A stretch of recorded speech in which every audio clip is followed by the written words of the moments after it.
So the agenda is basically start describing what is statistical inference.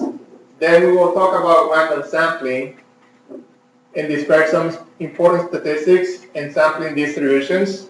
And specifically, we're going to focus on the sampling distributions for the means and the standard deviation. And we're going to talk about the central limit theorem. Have any of you heard about the central limit theorem before? Okay, so this is a very important concept, and it's one of the most important concepts from this class. So we're going to talk about the central limit theorem today. So this is the roadmap that we started following for this class. So you already know what is an example, an event, how to count sample points, how to find the probability of an event, and also what is a random variable. Does anyone brave enough to answer what is a random variable? Do you remember what is a random variable?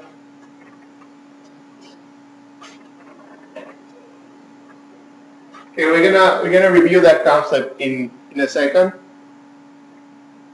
From there, we establish what probability distributions are and how they describe the random variables. And we establish that we have two different types of probability distributions, discrete and continuous. And we discuss the specifics, some of those distributions for the discrete case and some of the distributions for the continuous case. Today we're going to talk about sampling distributions, and this is going to relate to the statistics side, measure of locations and variance. So we're going to discuss how to describe a probability distribution for the mean and the variance. So far, every time you solve a problem with the probability distribution, you know, or the problem is telling you what is the mean.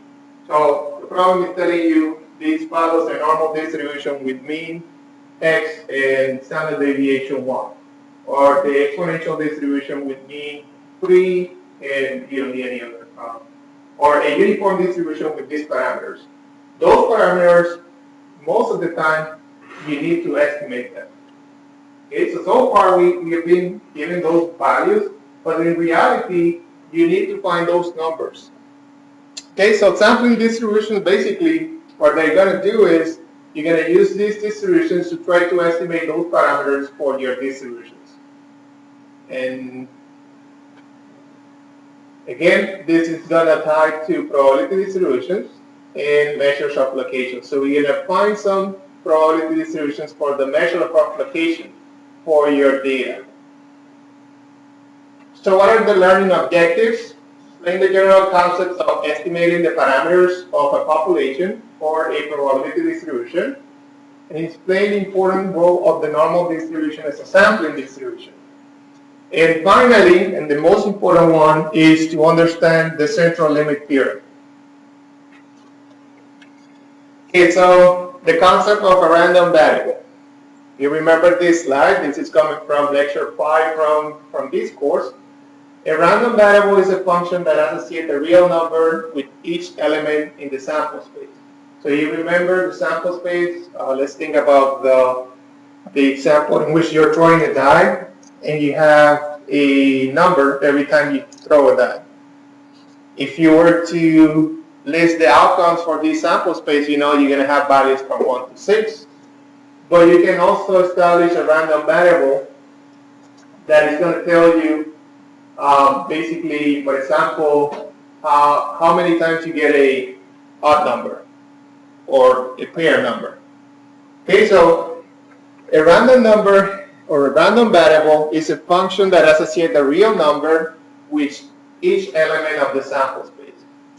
Okay, so again, this is something that we already discussed. So here I have an example. So let's say you have 2 balls and draw in succession without replacement from a court containing 4 red balls and 3 black balls. The possible outcomes and the values y of the random variable y, where y is the number of red balls. So we can complete this table. So for the first outcome, you have 2 red. So the value of that random variable will be what will be the value of the random variable? If you are counting the number of reds, it's going to be 2. For the next one, 1, 1, and 0. Okay, so you are associating a value of a real number to each element of your sample space. That's what the random variable does. Okay, so now let's look at statistical inference. In statistics, concerned with making inference about the population and population characteristics. So again, we are using some descriptive reasoning or probability to get some samples from the population, and now we're going to use some inductive reasoning to infer some of the statistics of the population. So using the sample, we want to know what is the population rate, or we want to know what is the population variance. So that's the part of the course that we're going to start discussing now. We're going to start discussing how to perform that inductive reasoning. So statistical inference is always focused on drawing conclusions about one or more parameters of a population. And an important part of this process is obtaining estimates of the parameters. So again, so far we have been solving problems knowing the parameters of the population. But in reality, what you're going to do is you're going to estimate the parameters of the population using samples.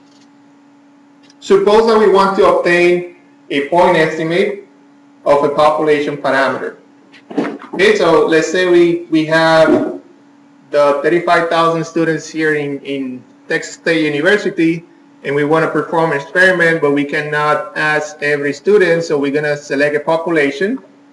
From the population, we're going to select a sample of students, and you want to estimate the average GPA for the students in the university based on this sample. So that's the type of problem that we are trying to solve. I mean, it's not going to say that we're going to get the exact number, but we want to get a good estimate about the GPA for all the students in campus based on this sample. So we know that before the data are collected, the observations are considered to be random variables from x1 to x3. Therefore, any function of the observation or any statistic is also a random variable. So let's say the GPA for the student is a random variable. Student 1 can have a GPA of 3.0, student 2 can have a GPA of 2.5, and so on. So each student will have a different GPA. Okay, that's going to be your value for the random variable. Now, if you estimate the mean of those GPAs, then the estimate of the GPAs which is based on random variables, is going to be also a random variable. And that's what that bullet point is telling you.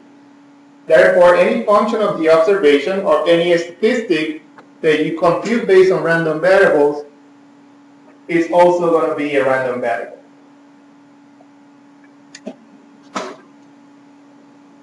So for example, the sample mean, x bar, is going to be a random variable.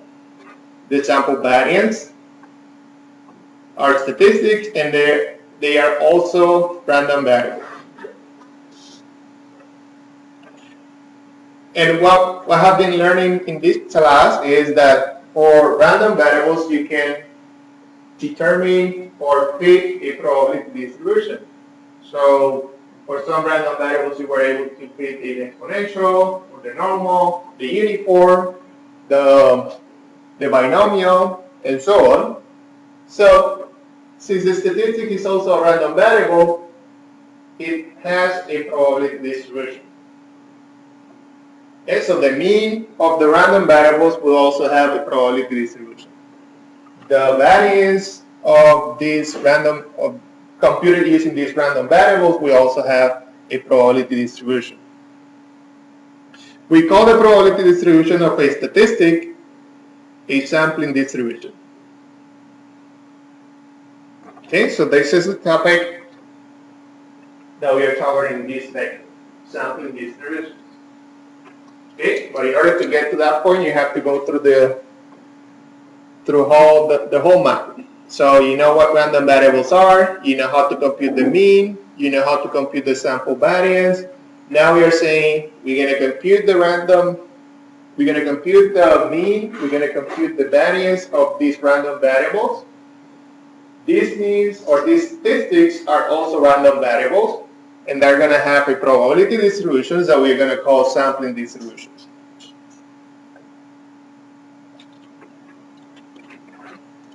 Any questions? Okay, so you know what is a random variable. You know how to compute the mean and the sample variance. And we are saying that those, if you compute those performance or if you compute those statistics using random variables, they're going to have distributions, and they're called sampling distributions. So let's talk about random sampling. In this lecture, we're going to focus on sampling from distributions or populations. So we provide an introduction to the role of the sample mean and the sample variance. We'll play in statistical inference in later lectures. And you know how to compute the sample mean, and you know how to compute the sample variance. So if you remember, the main difference between the sample mean and the population mean is that n. So for the sample mean, we're going to be using only small group of observations. For the population mean, we use all the observations, and that's where we use capital N. Same thing for the sample variance, and we also have -1 here, which is the degree of freedom, because we are using an estimate to estimate another statistic. Okay? So you know these definitions. Now let's say if you remember what this is. The totality of observations, finite or infinite, constitute what we call what? The totality of observations is a population, correct? So a population consists of the totality of observations with which we are concerned. So you remember the difference between the population and the sample. Population contains all the observations. A sample is a group of observations that you're going to collect from the population.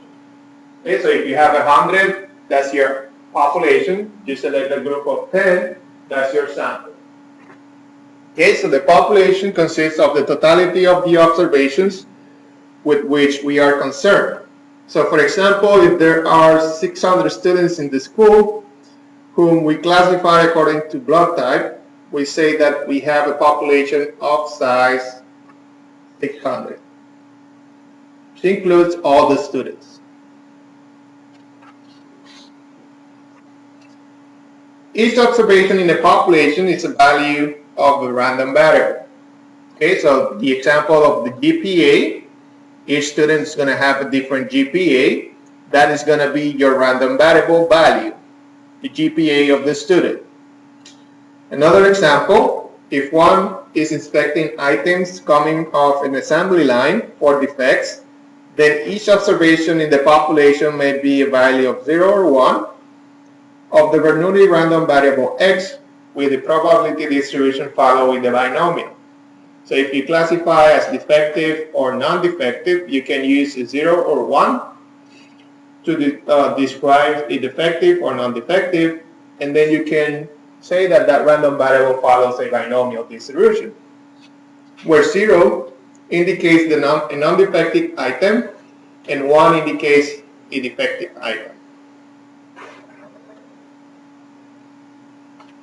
Now, in statistical inference, we are interested arriving at conclusions concerning a population when it's impossible or impractical to observe the entire set of observations. So again, for some experiment, it's impossible for you to study the population. because you're going to have, let's say, 1 million outcomes. So it's impossible for you to go and study each outcome. What we do is we select a sample and we try to come up with some conclusions from the sample that are going to describe the population. Okay, so for example, to determine the average length of life of a certain brand of light bulb, it will be impossible to test all such bulbs if we are to have any left to sell. Okay? Therefore, we depend on a subset of observations from the population to make inference concerning that same population. Okay? So, very important concept. You want to perform a study. There's some cases in which you cannot study all the observations or the population. You have to select a sample. You have to make some inference from the sample that are going to describe your population. So as we discussed earlier in this course, a sample is a subset of a population. If our inference from the sample to the population are to be valid, we need to obtain samples that are representative of the population. We need to obtain samples that are representative from the population. So let's say you're studying the number of arrivals to a bank, and then you only go and collect information. Let's say the bank is open from 8 to 5. You go collect observations from 9 to 10. And you do that for 20 days. Would that be representative of the bank operations and the arrivals of the bank? No. Why not? Correct. So during that time, most of the people is working. So you're not going to have a lot of traffic in those hours. But if you go after 5 p.m. or if you go during lunchtime, then you might be observing a high volume of people arriving to the bank. So you need to be aware of those events. So if you want to collect valid samples, okay, you can go within 9 to 10, but you can also go from 12 to 1 and after 5 p.m. so you can see the whole variation in terms of the arrivals to the bank. Okay, so we need to obtain samples that are representative of the population. A sampling procedure that produces inference that consistently overestimate or underestimate some characteristics of the population is said to be biased. So if you collect biased information and you put that biased information into your model, what are you going to get from your output? There's a concept in engineering that is called garbage in, garbage out. Doesn't matter how good your model is, if you put incorrect information into the model, you're not going to get good information out of the model. You need to make sure that, okay, building the model is important, getting a good model is important, but the information that you input into the model is also very important. You put the wrong information into the model, you're going to get the wrong result. To eliminate any possibility of bias in the sampling procedure, you need to choose a random sample where the observations are made independently and at random. So if you are in the industrial engineering program, you're going to take a course that is called Methods of Engineering. They're going to teach you in that course how to perform a sampling that is independent and random. So essentially, what you're going to see in that course is you're going to create a schedule for collecting information that is going to be random. Basically, it's going to tell you at what time of the day you're going to go collect information, and also which days of the week are you going to use to collect the information. But for the purpose of this class, The only thing that you need to know is that you have to collect that information. You cannot go every day at the same time because you're not gonna observe all the partners that can be observed in this system. You have to look at random period of times, and these observations needs to be independent, meaning that you will go on different days and you can observe the system at different times.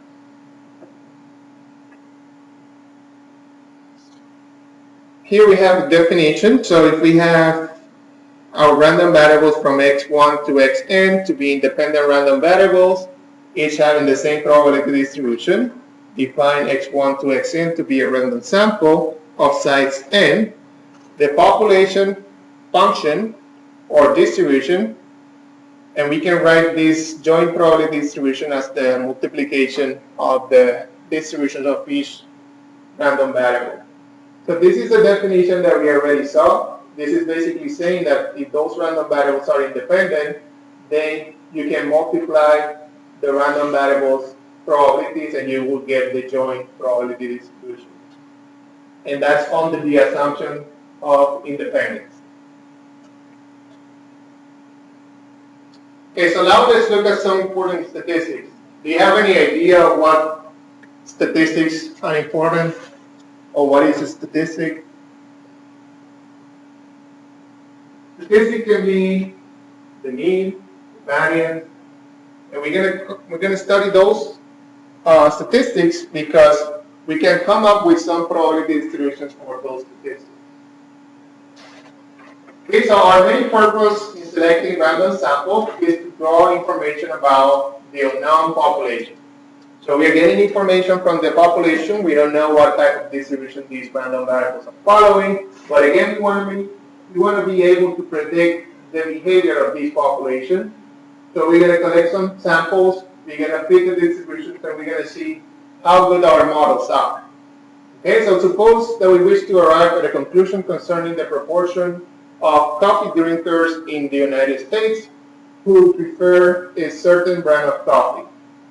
It's impossible to question every person in order to compute this proportion or probability, which we can compute again using the summation of each random variable divided by the total number of the population. That would represent the population proportion. But instead, a large random sample is selected, so we can compute a proportion, but you see now that proportion has p hat. P hat, or every time you see that hat on top of a letter, means that it's an estimate. Okay, so p hat is an estimate of the proportion, an estimate of the proportion of the population, and that estimate is going to be based only on a certain number of observations from the population. So the population is defined as capital N. The sample is defined as little n. So that estimate is only considering certain number or a sample from the population.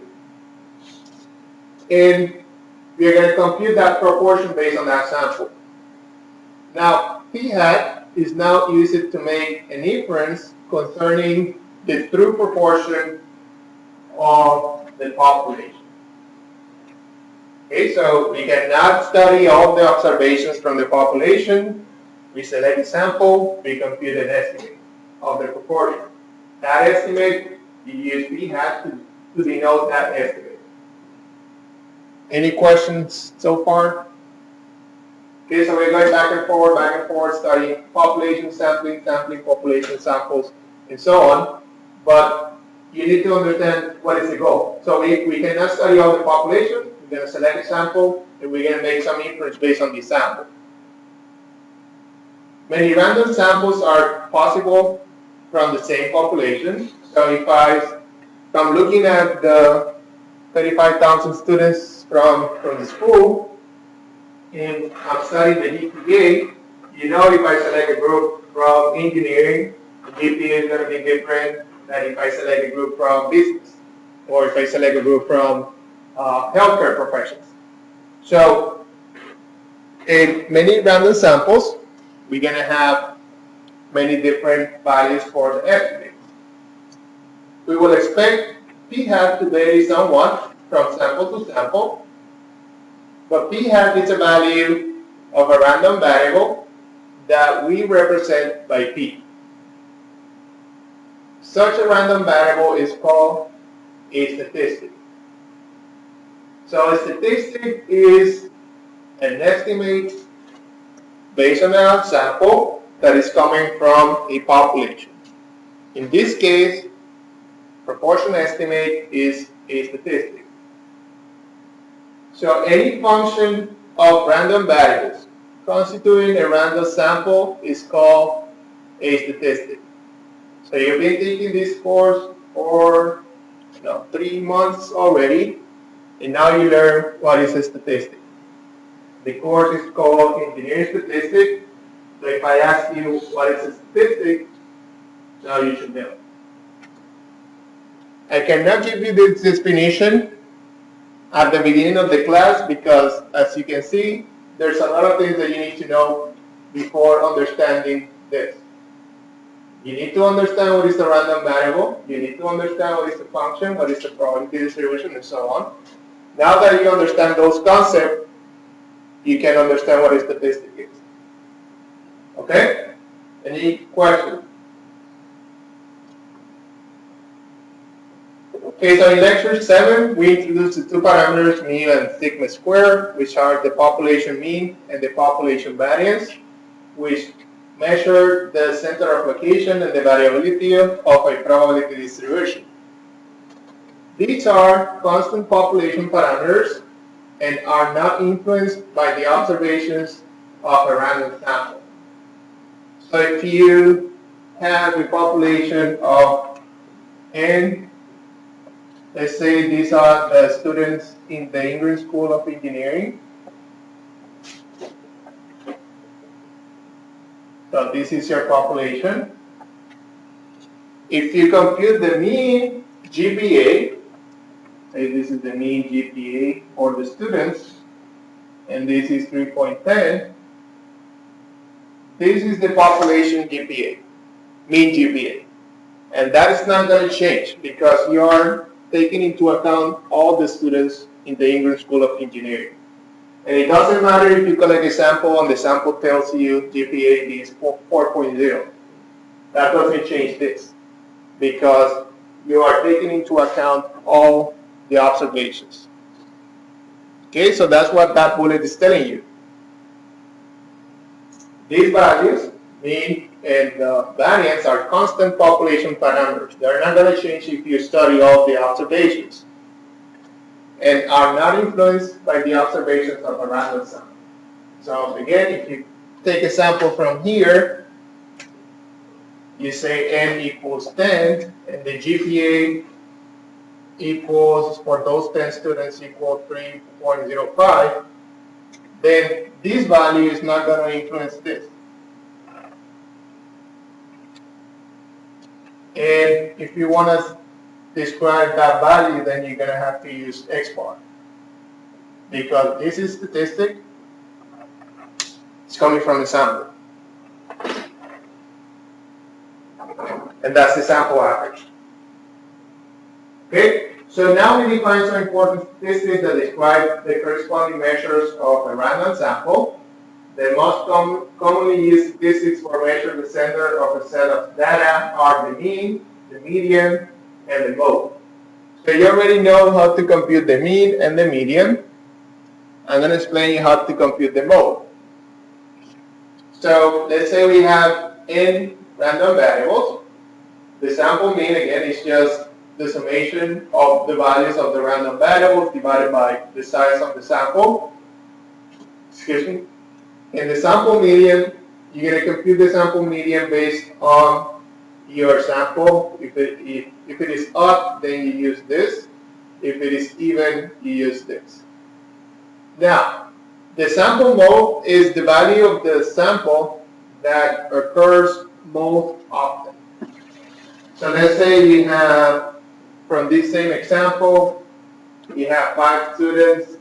One has 3.0, the other one has 3.4, 3.0, 3.2, and 3.0 again.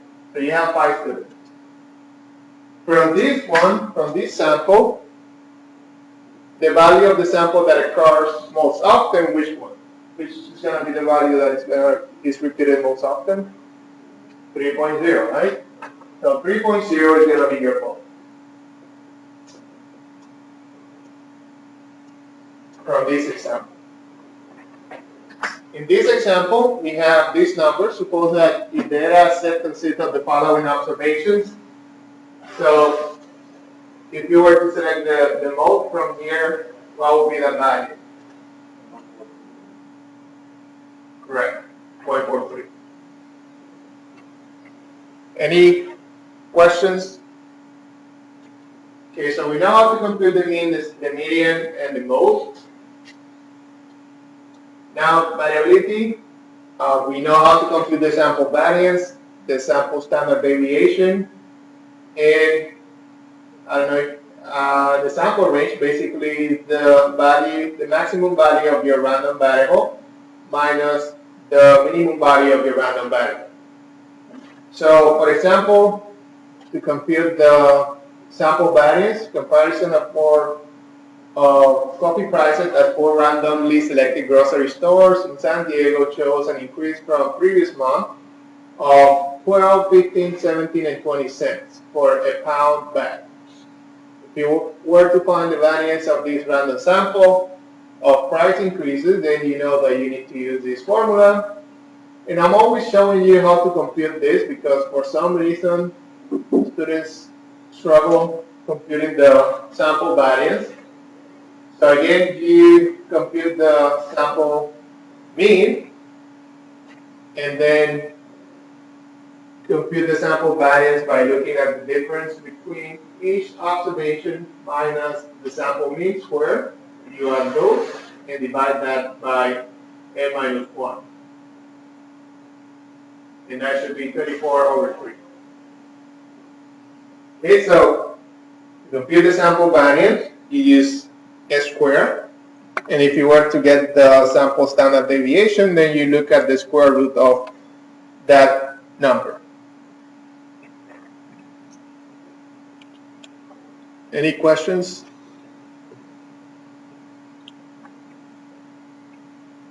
Let me know when I can move to the next.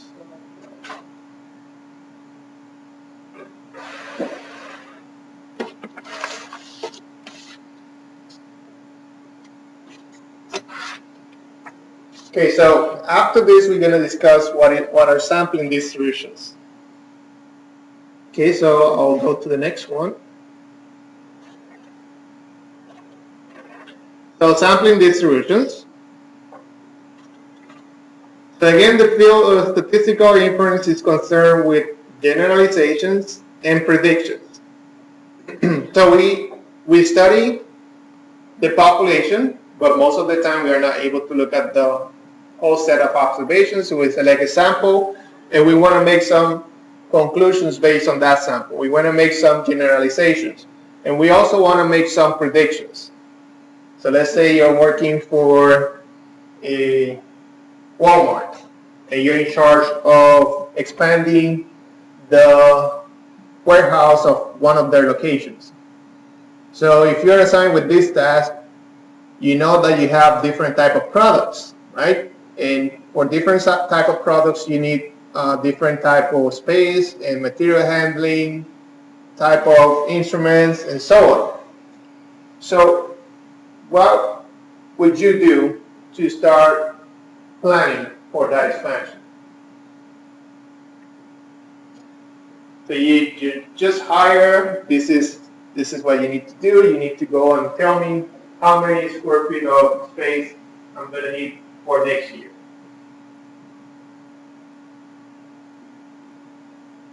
Any ideas? Would you look at the demand for the past 5 years and see how the demand pattern changes for some of the products? Maybe using that information you can make some predictions of what will happen, what type of products or what increase in demand would you expect on the next 5 years, for instance.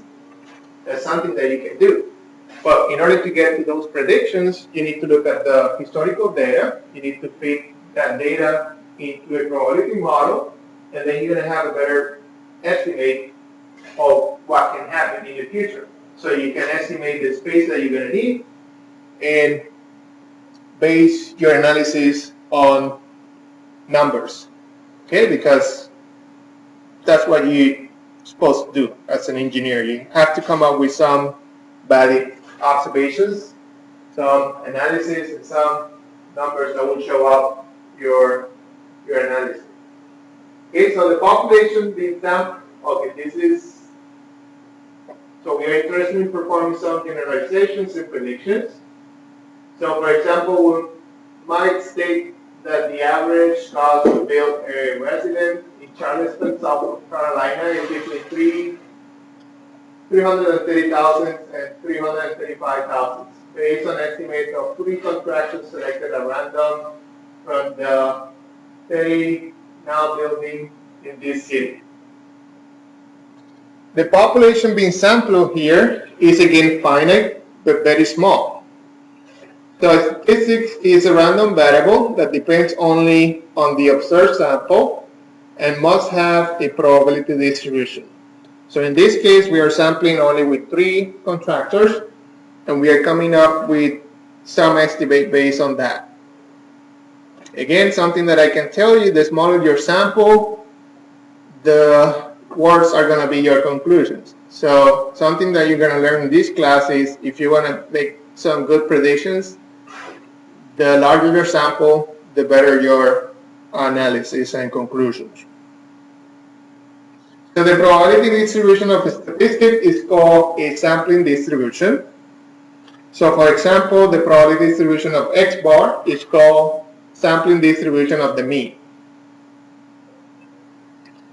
So the sampling distribution of statistics depends on distribution of the population, the size of the samples, and the method of choosing those samples. So we will study several of the important sampling distribution of frequently used statistics, and the application of the sampling distributions are considered throughout most of the remaining of this course.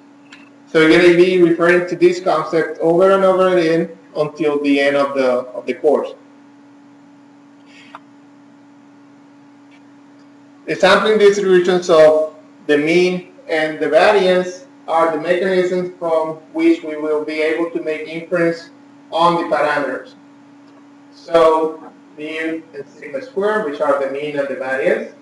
So again, if you look at the textbook, the problem, most of the time they're going to tell you, oh, this random variable follows this exponential distribution with this mean equals 6.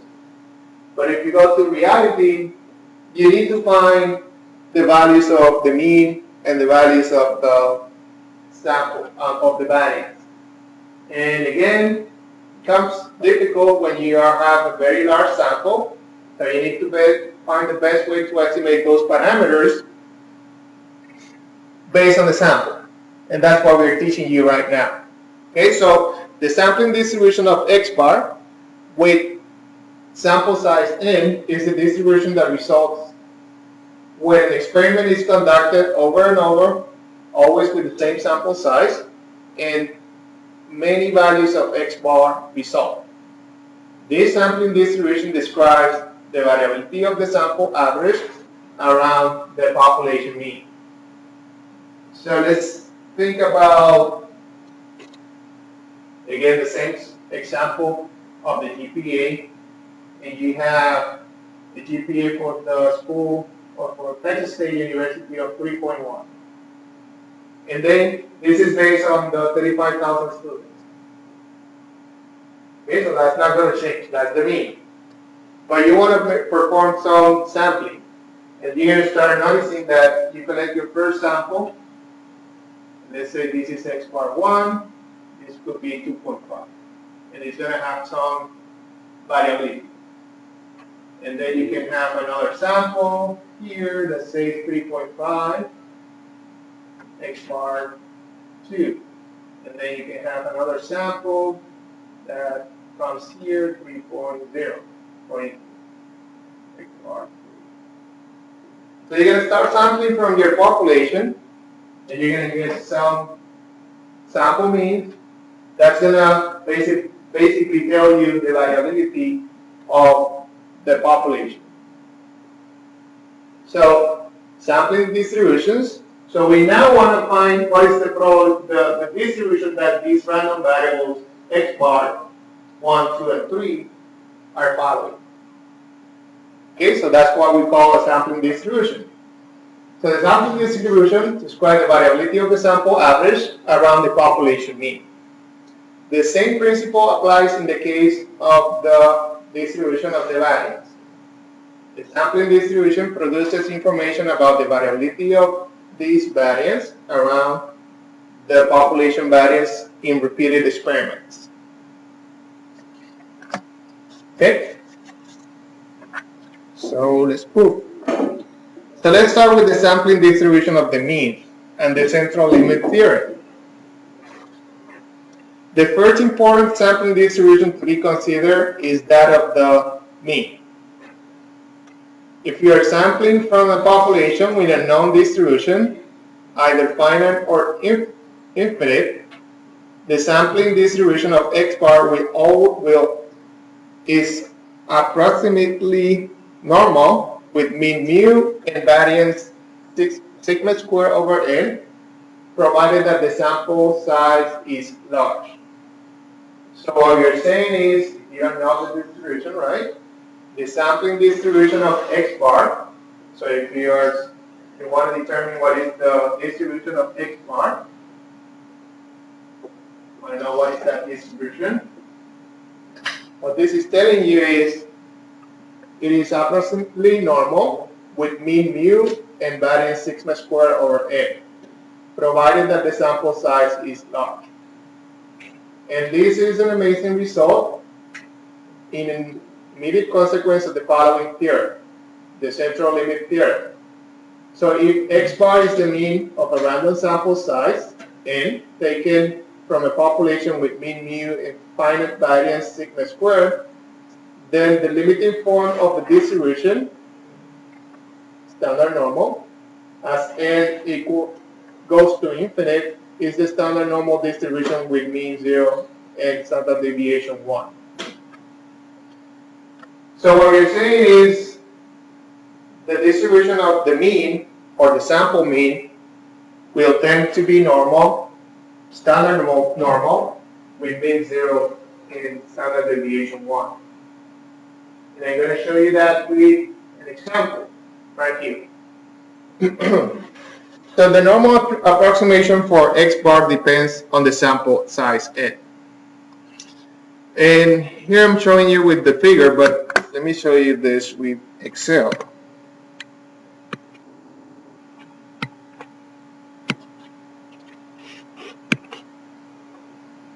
So let's think about this simple problem. So we're going to have a die, and we're going to throw that die, and we're going to see an outcome. So if we only have one, it's too small.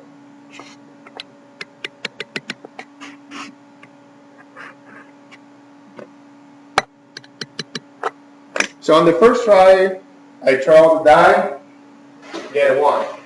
Then on the second trial, I get a 2, and so on, I get a 3. Let's say I have 6 trials. So on each trial, I'm getting a different number.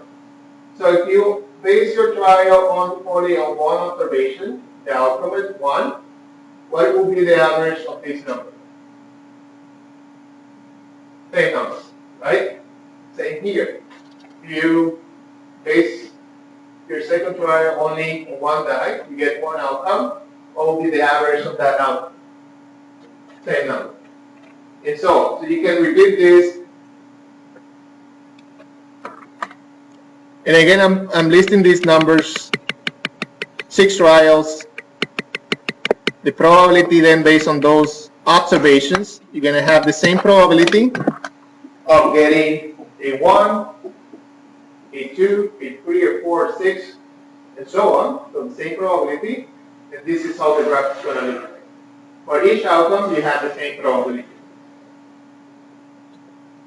Now, let's say that instead of 1, you have 2.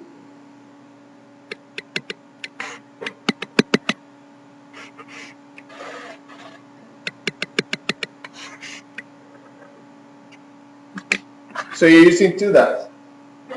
You throw 2 dice. On the first trial, you get an outcome of 1 and an outcome of 2. You look at the average, 1.5. Second trial, throw both. One outcome 2, one outcome 3. Average 2.5. Third trial, throw those 2, different outcomes, average 3.5. And so on. I'm repeating this for 3 trials, 6 trials.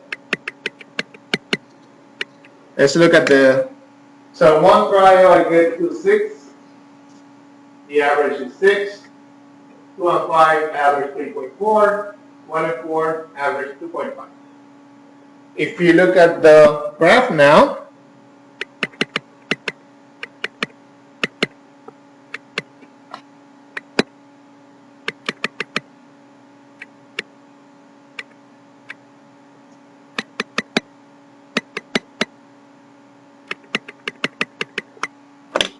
the probability of getting a number between 0 and 1, 0, between 0 and 1.16, 1 and 2.33, 2 and 3, 3 and 4.33, and so on. So the graph now looks different. So this looks like something that a shape that you can recognize. Let's look to the next case. So now increase the number of dice. Now I have 6. So I'm throwing 6 dice and getting 6 observations for each trial. So the average 4.33, 3, 3,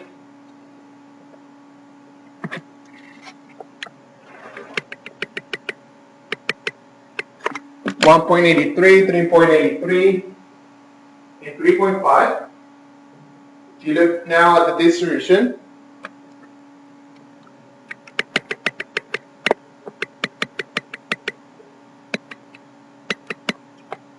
of the frequency, look at the shape. So as you increase your number of observations for each trial, the shape of the frequency of that average, the average of the trial, or the average of the outcomes for each trial, those average, the distribution that are going to follow are going to basically be shaped as the normal distribution. And that is what I'm showing here. So the figure shows the distribution obtained for throws of a 6-side through die. The distribution of X bar becomes closer to a normal as n grows larger. So if you start with only 1 die, you throw that die, the probability of getting an average of 1, 2, 3, and 4 is going to be the same. But as you start increasing those number of dice that you're going to have, you throw 2, then you can start seeing that the average, if you get 6 and 1, you know the average is going to tend to 3. So those observations, those averages are going to start accumulating into the middle, right? So as you increase the number of dice, then the shape is going to become closer to a bell shape, which is the shape of the normal distribution. So the normal approximation for X bar, which is the sample mean, would generally be a good fit for the sampling distribution of the mean, or the sample mean, if n is greater than 10. The sample size n equals 30 is a diagram to the use of the central limit theorem. Okay, so what we're saying is the distribution that this mean, okay, let's go back. You're going to collect some samples from the university. You're going to compute those samples mean. What we're saying is we can determine the probability distribution for these random variables. And we want to know what is that probability distribution. What this is telling you is if you have n greater or equal to 30, you can approximate that distribution of the sample mean using the normal. Okay? And that's what we call the central limit theorem. And again, this is one of the most important concepts that you need to get from this book. When you go and estimate a sample population mean, you know if you have n greater or equal to 30, you can estimate that mean using the normal. So here's an example. An electrical firm manufactures light bulbs that have a length of life that is approximately normally distributed with mean equal to 800 hours and a standard deviation of 40 hours. And now we want to find what is the probability that a random sample of 16 bulbs will have an average life of less than 775 hours.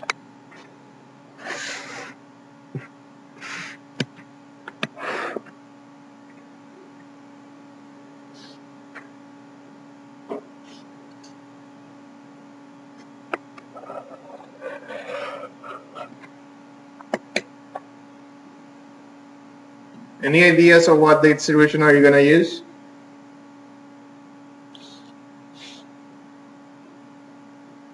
Well, this is telling you already.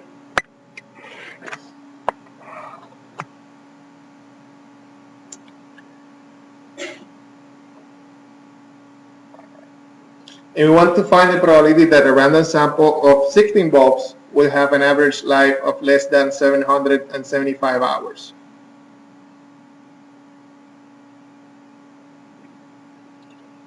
So the sampling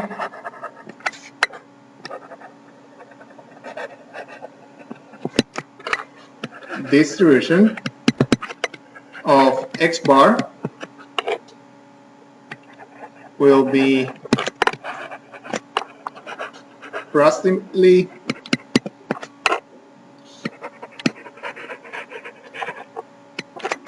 normal with mu X bar equals 800 hours and mu of X bar equals what?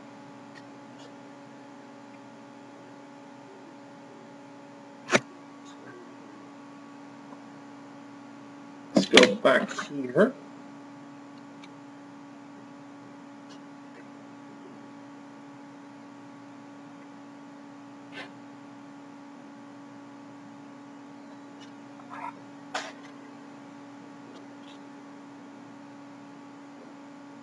So the sampling distribution of X bar will approximately normal with mean, mu, and variance sigma squared over n. So we are using the normal to estimate the distribution of the sample mean. But in order to get the variance of that estimation, we need to compute this. So the variance is equal to sigma squared over n.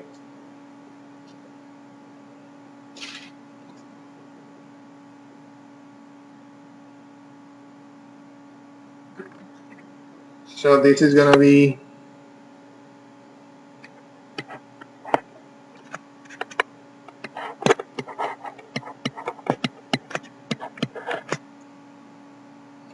$10. So we know X bar equals 775 hours. And we can find Z using the transformation. So in this case, this is mu of X bar and sigma of X bar. This is going to be equal to 775 minus mu x, 800, divided by 10.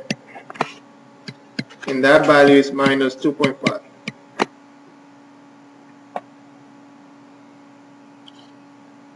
So the probability of x bar being less than 775 hours is going to be the probability of z being less than minus 2.5. And you can find that number from your table, but basically this is the area that we are interested in. You can find that number from your standard normal distribution. That should be equal to 0.0062.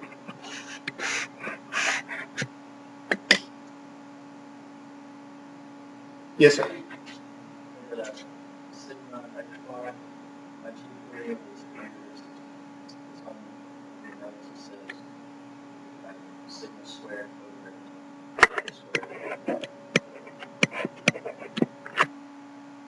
And we already have the standard deviation, right? So this will be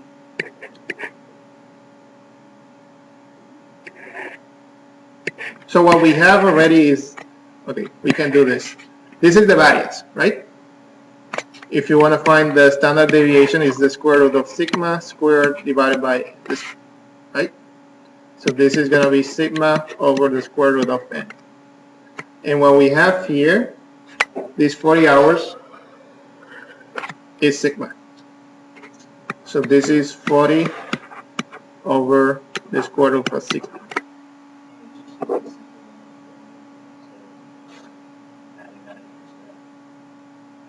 Without having this extra step, without finding the...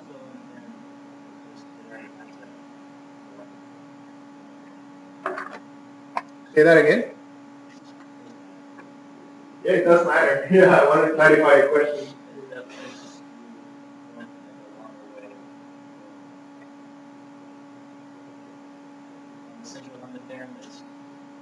X bar minus over So it's x bar minus b, x bar minus mu divided by sigma, right?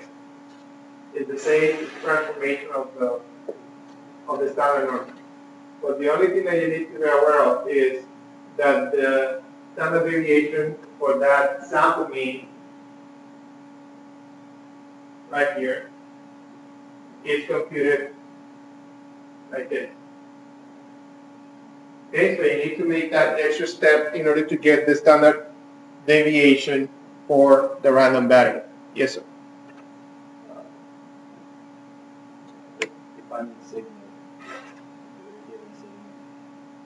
You have the sigma of the population. Okay? Those are good questions. You have the population,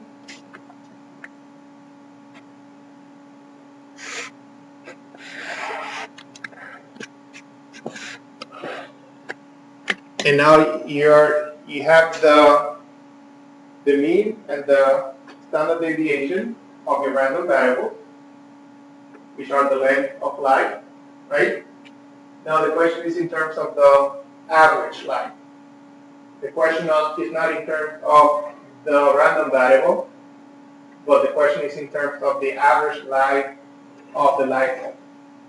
So that's why we need to use, we are not asked about the independent observations, we are asked about the probability of the average being less than 775. Okay, and we know the distribution that average is going to follow is normal, but we need to compute, we need to get the right parameters for that distribution. So in the case of the standard, the normal distribution for the sample mean, to compute the standard deviation, we need to use this. Okay, so I don't want you to get confused about the difference between the random variable that describes the observations and the random variable that describes the statistic. The statistic in this case is the mean. And the question is asking about the mean. I think that this will be a good stopping point. Go back, review this, try to work on the problems from the homework, and let me know if you have questions. We're gonna go over this one more time on Wednesday. Yes. Let me stop the video really quick.